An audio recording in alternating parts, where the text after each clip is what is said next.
Bike டாக்ஸிகளுக்கு தடை விதிக்க கோரி கோவையில் ஆட்டோ ஓட்டுநர்கள் சாலை மறியல் போராட்டத்தில் ஈடுபட்டு வருகின்றனர். கூடுதல் தகவல்களை செய்தியாளர் பிரவீனிடம் கேட்கலாம்.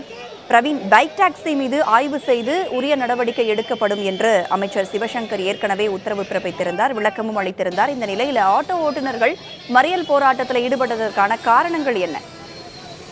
ராதா, நீண்ட காலமாகவே கோவை மட்டுமல்லாமல் தமிழகம் முழுவதும் ஆட்டோ ஓட்டுநர்கள், டாக்ஸி ஓட்டுநர்கள் உள்ளிட்டோரும் இந்த இருசக்கர வாகன டாக்ஸி, அதாவது பைக் டாக்ஸிகள் வந்த பிறகு தங்களது வருவாய் முற்றிலும் பாதிக்கப்பட்டு விட்டதாக கூறி தொடர்ச்சியாக கூறி வந்தார்கள். இவ்வாறான சூழலில் இன்று உரிய ஆய்வுகள் மேற்கொள்ளப்படும் என மத்திய அரசு சார்பில் தெரிவிக்கப்பட்ட நிலையில் அமைச்சர் சிவசங்கரும் இது தொடர்பாக கூறியிருந்தார். இவ்வாறான சூழலில் கூடுதல் அழுத்தம் கொடுக்கும் வகையில் இந்த போராட்டம் தற்போது நடைபெற்று வருவதாக ஆட்டோ சங்க தொழிலாளர்கள் தரப்பில் தெரிவிக்கப்பட்டிருக்கிறது.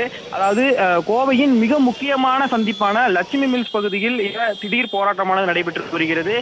ஆட்டோ ஓட்டுநர்கள் பலரும் சட்டையை கழட்டியவாறும் அந்த முக்கியமான சந்திப்பில், அதாவது அலுவலக நேரங்களில் பீக் அவர்ஸில் மிக முக்கியமான இந்த சமயத்தில் கவனத்தை ஈர்க்கும் பொருட்டு இந்த போராட்டத்தில் ஈடுபட்டு வருகின்றனர்.